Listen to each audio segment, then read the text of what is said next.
Hello. I'm excited to be here with you for a few minutes.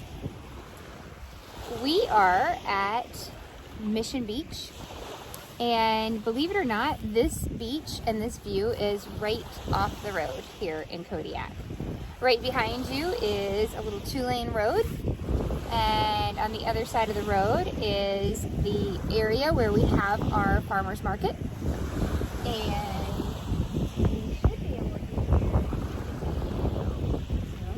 but you hear the sea in the background, but you'll also hear our big city traffic, which will be probably 2 or 3 cars going by during the chat we have together.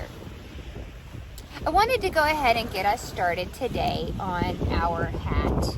And I'm going to explain to you what we're going to do and then show you how it's going to start. And then hopefully get you going. So in the show notes will be a few quick tips on things that you need and directions. If you're watching this on Instagram, I'll be collecting these information videos for the hat in a guide. And if you want the pattern in full, simply head over to the Encourage Better website and subscribe to the newsletter, and I'll be sending it out to you. Make sure that you guys can see. Yeah, those mountains are absolutely beautiful back there, aren't they? Okay, so I cast on, and so it would be nice and loose and stretchy. I cast on with 6 strands of fingering weight yarn. Beautiful blends of color.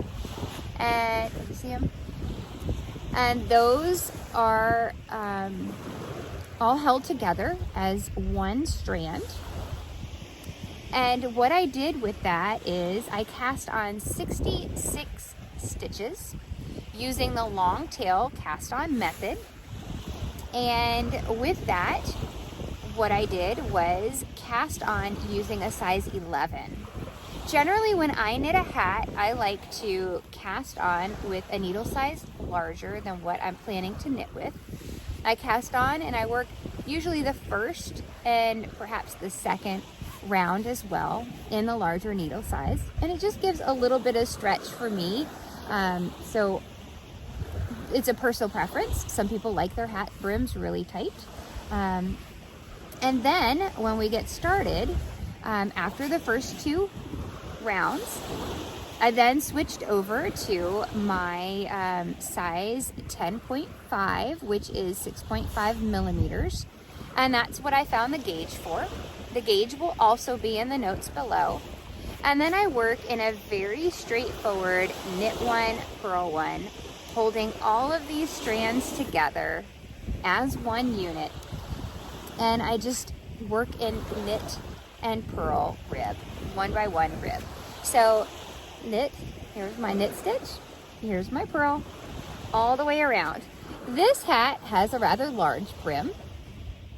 I brought another one for you to see because there's some variations to the way I did it.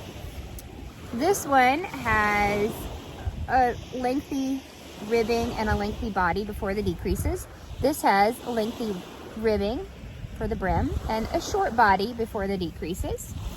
And then I have one more version I'll show you, which is similar to this one, but this one is done with 6 strands. This one was done with 5.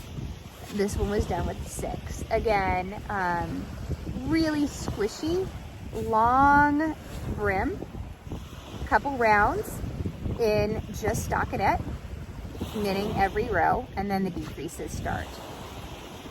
So the information is going to be in the show notes, and you can help yourself to getting started. I'd love to see what you've done. Here's mine. It's working up rather nicely. I'm really enjoying it, and I'm really enjoying this view. What I'd like to do is chat with you for just a second. If you're going to start knitting, again, you're supposed to cast on, holding all your strands together. So if you're ready to start, you can start right now. And long tail. You can also, if you want, you can do a tubular cast on, 66 stitches. If you're going to do a tubular cast on, which is really beautiful, this one is not. This is a long tail edge. The tubular has a little bit more stretch to it. I recommend, if at all possible, for you to use, instead of a cabled needle, if you could do the cast on a straight needle, and then from there work maybe 1 or 2 rows straight back and forth, and then join to knit in the round. That's always a tip that I like to share, because when you work back and forth, you can really see that they're not twisting. It helps when you're casting on to keep them, for the tubular, it keeps them uniform and sturdy. And you can always go back and seam up those 2 rounds or 2 rows before you do it in the round. So there are a couple of questions that people had. So if you have your own questions, definitely add them in the comments and I will be sharing. But I just simply change my yarn as I go.